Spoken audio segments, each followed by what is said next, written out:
Diamonds in the rough. NFL Draft Diamonds. Time to shine.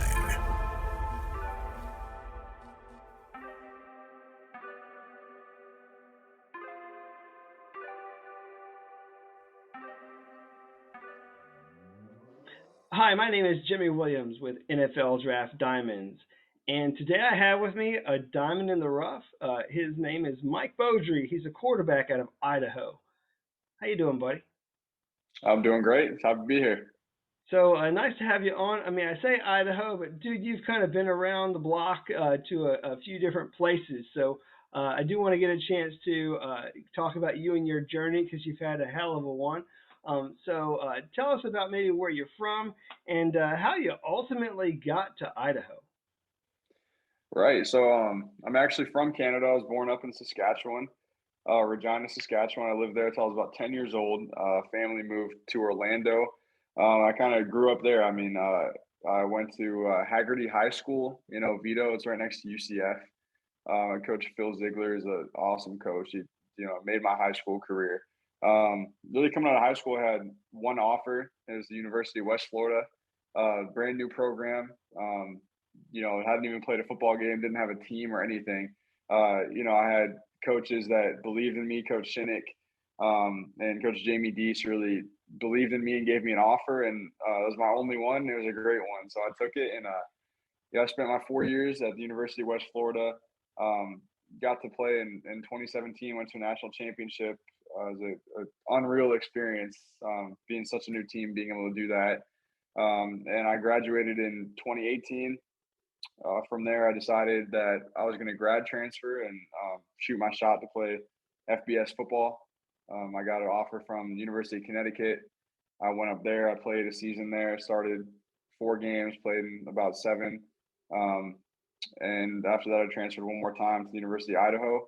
I got, really fortunate that Coach Paul Petrino up there and Charlie Molnar was my quarterback coach, and they believed in me and gave me a shot, and just allowed me to finish up my college career there. And then, of course, with COVID, I mean, I guess you kind of stuck around just one more time just for the fun of it, right? Is that kind of how that went for you? Yeah, yeah. Well, I mean, you only get to play college football for so long, and to pull out, you get a fortunate thing to get an extra season. Nobody ever really got that before, so I couldn't pass up the opportunity. Yeah, well, I mean, yeah, you got to do it. I mean, you got to continue playing for sure. So, just kind of want to backtrack a little bit to your time there at UWF. I mean, obviously, brand new program when you first got there. Uh, kind of ran into a little snag there towards the beginning of your career there, but I mean, ultimately, was the starter in that program. Was named what I think freshman of the year for that one season, getting you guys to the national championship.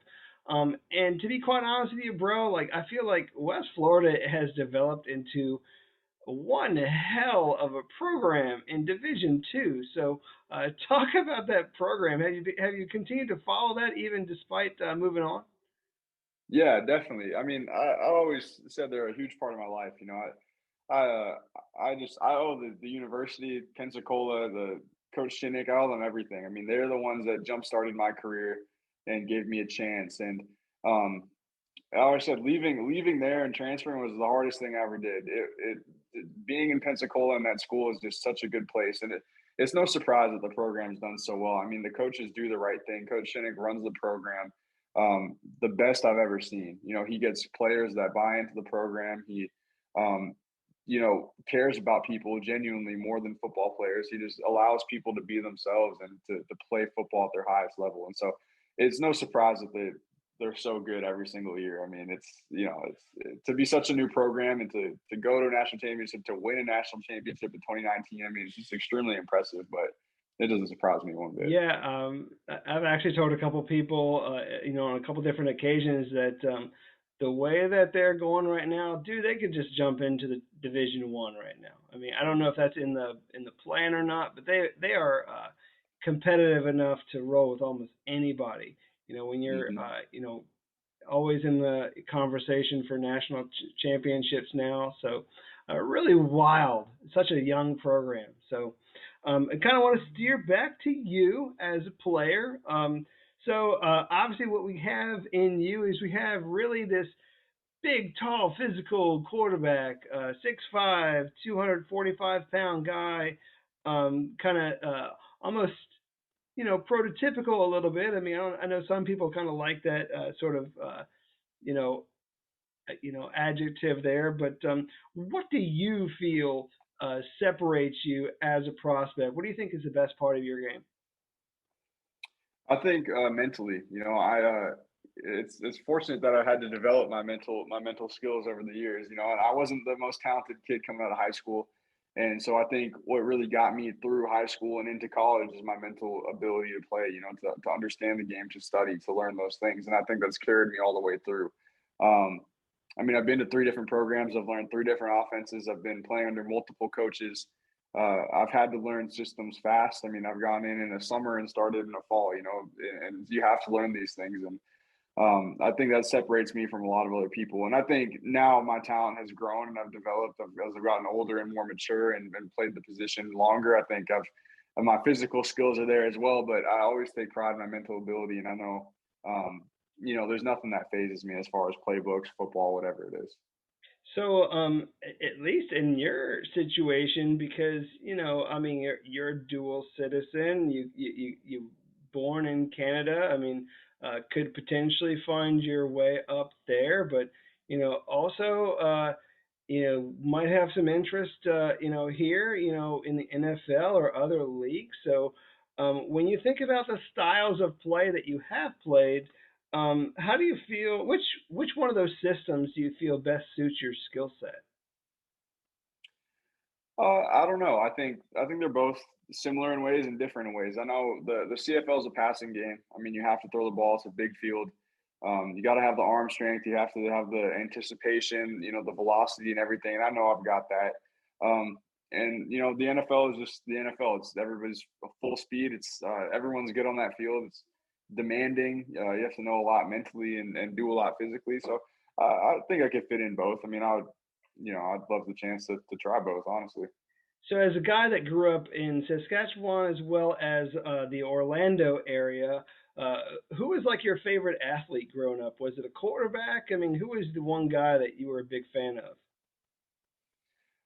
Uh, that's a good question. And if you're talking CFL, I'd say it'd be Henry Burris. That was one of the first quarterbacks I ever watched growing up. Henry Burris was the man in the CFL. NFL was Donovan McNabb. I mean, I was a huge Eagles fan when I was a kid for no reason other than they're on the cover of Madden, my first video game I got. And as I was up in Canada, so I had no reason to pick an NFL team, but that's who they were. And I loved Donovan McNabb. And then as I got to Florida, the first college games I ever watched were Tim Tebow. So Tebow became my favorite player. Gotcha.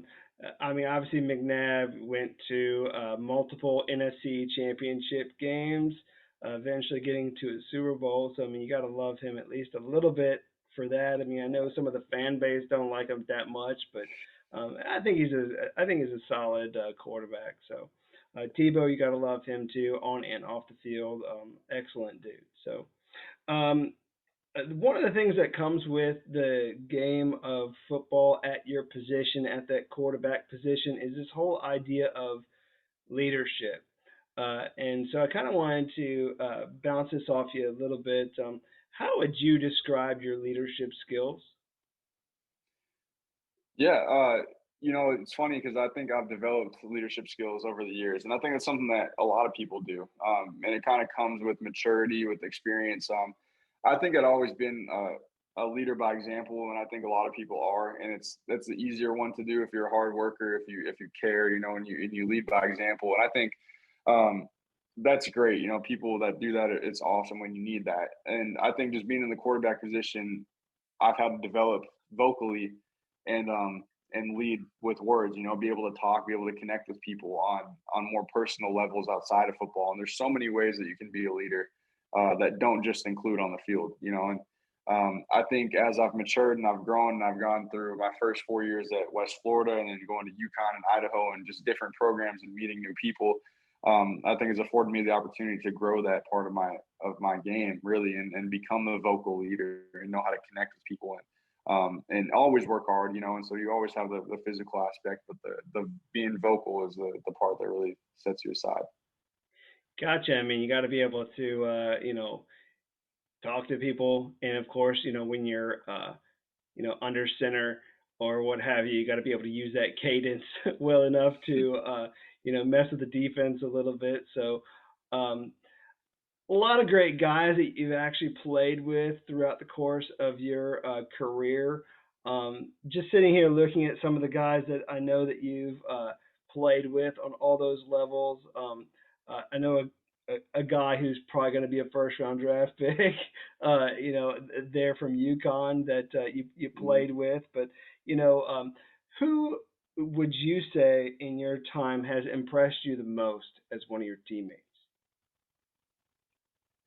That's a tough one, honestly. I think you go look at UConn. I think Matt Pert, who's playing for the Giants now, uh, Ryan Vandemark, who's coming out, and Travis Jones. I mean, all those guys, they're all similar in the same way. They all bust their butt every single day, and they're just crazy good players, and those guys always stood out to me in my time there. And you go to Idaho, you got dudes like Trey Walker, uh, unreal linebacker that we had, and then Logan Kendall, who actually transferred to University of Utah. Um, and those dudes are the same way. I mean, all those guys, you put them all together. I mean, they're just the ridiculous work ethic, the amount of time they put into the game, taking care of their bodies. Um, it's you really learn a lot from them. And the people that you want to be around. I mean, Logan Kendall became one of my best friends. Um, and he's a great dude, but I just love being around him because he always pushed me to be better. He'd hit me up after practice to go to the gym, and I'd be like, "Man, like you're nuts," But it'd bring me along with him. So I was the kind of dude I wanted to be around. So Yeah, so I mean, obviously you mentioned guys like Trey Walker, very fantastic linebacker.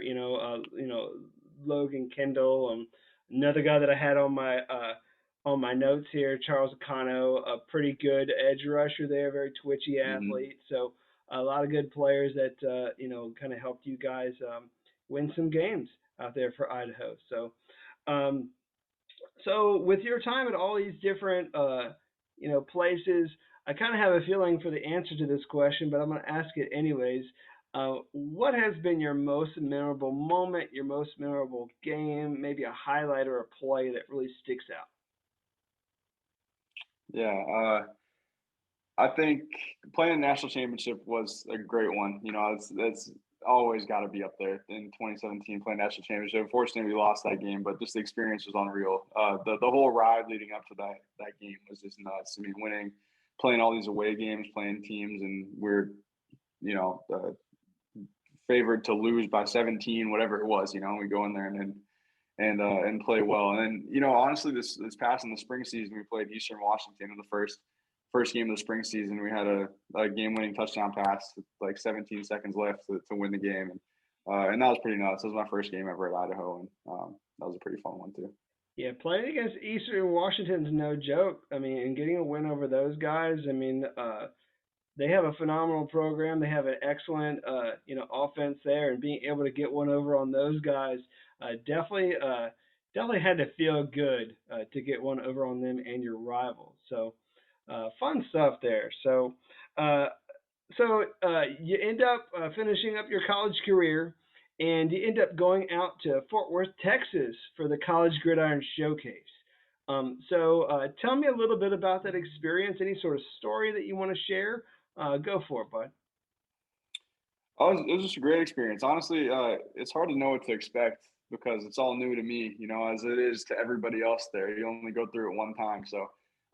But it was a really cool opportunity. I think it was extremely well organized, which I know is hard for those kind of things, just because you kind of do those similar things in high school and stuff, and usually they're crazy. But they're extremely well organized. I think Jose Jefferson is one of the guys who runs it, and he's done a great job with it. He is an awesome guy. Um, I really appreciated how he was always available to talk. I mean, I could give him a call, a text whenever, and he would answer and address my concerns, whatever it was, and just shoot it straight. And the guys he brings in there are the same kind of people. I mean, they genuinely want to help you. And I experienced that there. I mean, there's guys that I met that invested more in me and talked to me more than they had to. They didn't need to do that, and so I was really appreciative of it, and it was fun to go compete against some other great talent.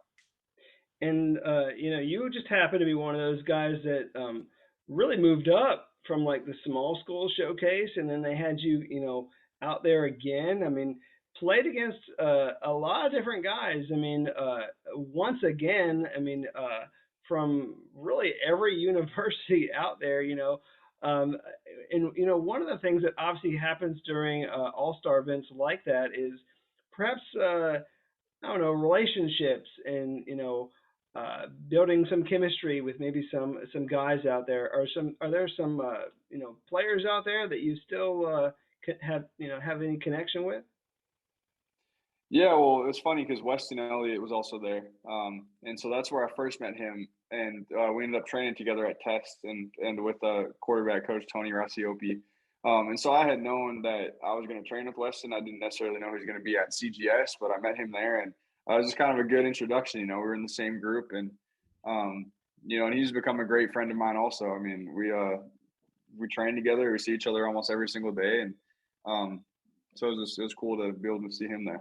So how's the competition with you guys? Is there like a healthy level of competition when you're out there at the Test Academy and just kind of you know passing to like maybe the same guys and stuff? Yeah, yeah, it's always competition, and we got a good group out there too with me, Weston Elliott, and Anthony Russo, Kenny Pickett, and Dustin Crum. So, it's a solid group out there throwing the ball, and anytime you're around guys like that, you have to be on your game. You don't want to be the guy that's not having a good day. So, it's Awesome. fun to do that. So great that you had a wonderful time out there. I guess I think another you got some other things going on too, right? I mean, you're obviously working towards your pro day, but you've kind of taken a couple stops here. So talk to me about that pro day and as you're moving along in that process.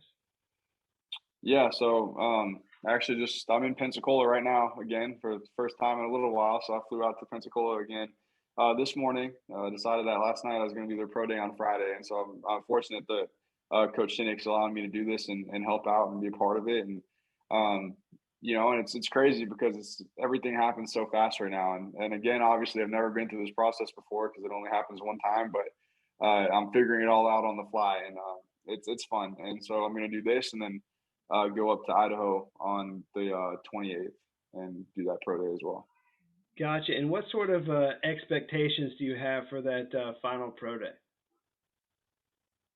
High ones, I think it's going to be awesome. I'm hoping there's going to be a lot of people there and have the opportunity to show off some athleticism, some throwing ability, and hopefully someone So likes it.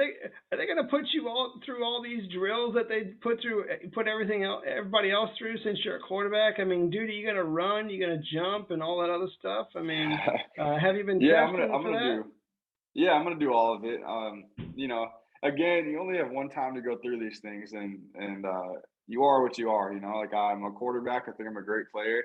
Throw the ball well. I think I'm a really good athlete, and I want to show off what I can do. And at the end of the day, you throw the ball and win games, and it's your Yeah, job. I mean, of the games that I have watched of yours, I mean, I think the misconception that I feel like a lot of people get is you look at a guy your size, about 6'5", again like 245, 250, and they may think, oh, he's just a pocket quarterback. We don't have to even like have a guy spying him. He's not going to take off. And if people have ever watched you play, I mean. The way I kind of describe it is sneaky athleticism. And so, being able to use the RPO a little bit and take off occasionally, I mean, I think you're going to shock some people. So, people need to Right. definitely, not undercut you for that at all. So, um, uh, I do want to meet this guy, Mike Beaudry, outside the game of football a little bit. So, tell me a little something about yourself that maybe not everybody knows. Um, anything interesting, fun, hobbies, passions, or whatever. So, tell me something about yourself that you want to share. Yeah, man, I guess I got a lot. I'm a big nature guy. I love hiking. I love camping. doing that kind of thing. Being out in Idaho, I was able to go do a lot of that stuff and go into Washington and kind of have some fun with that. On the side, me and one of my best friends, he's a software guy. He builds a lot of software, and we come up with business ideas, and we're working really hard at developing something here. We got something in the works coming up, so hopefully I'm gonna get to put that out there pretty soon. And one thing that's actually really important to me that this became a big thing for me is I did a donation, a stem cell donation for Be the Match. I did that in Texas. It was like a 2-month process. It was a really big deal. And I was able to donate stem cells for a man with cancer.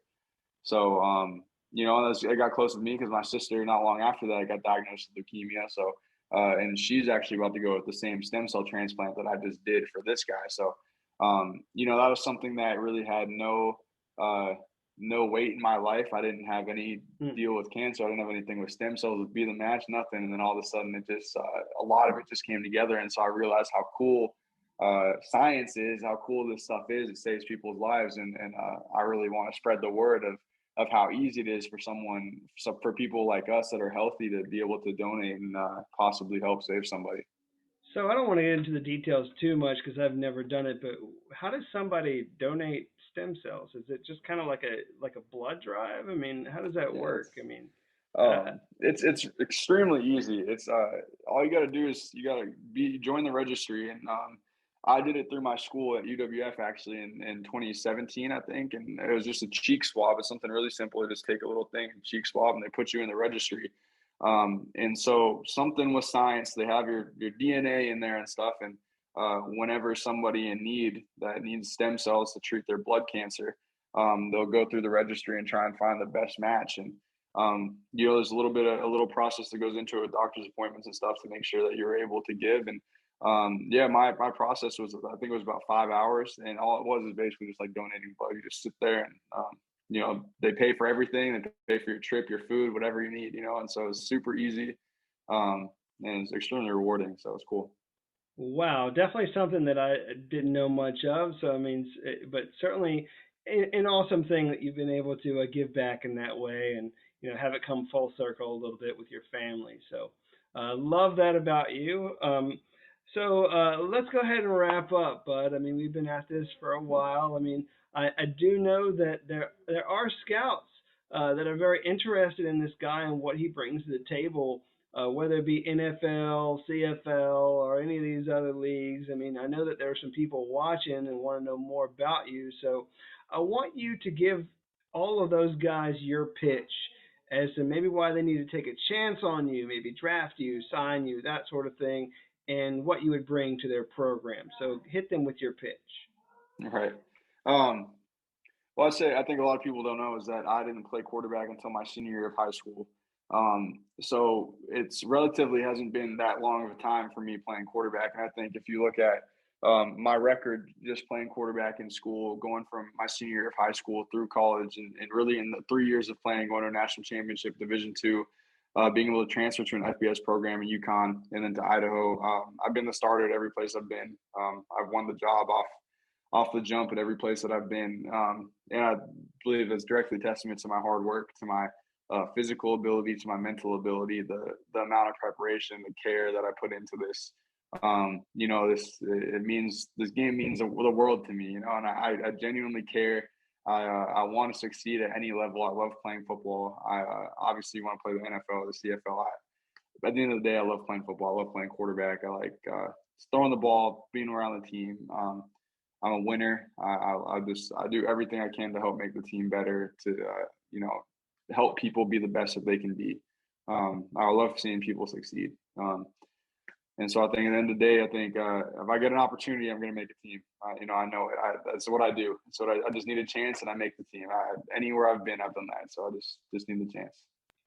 Yeah, I mean, what we're getting is a guy with a whole lot of heart and a decent football IQ, man. I mean, you got to have that in order to be able to pick up playbooks and a few different programs and have success. And again, there's a part of me that despite you even getting to that national championship game early on, that we may not have seen your best games. And so I feel like somebody really needs to take a chance on you because of that. Because that's out there. So I mean, you get a guy, once again, prototypical size, great arm, and all of that. So I do feel like somebody somewhere is certainly going to take a chance on you. So best of luck in your endeavors right now, man. I mean, obviously you're trying to get get to the league. So best of luck in your pro day and everything else you got going on. Thank you so much. Appreciate you having me.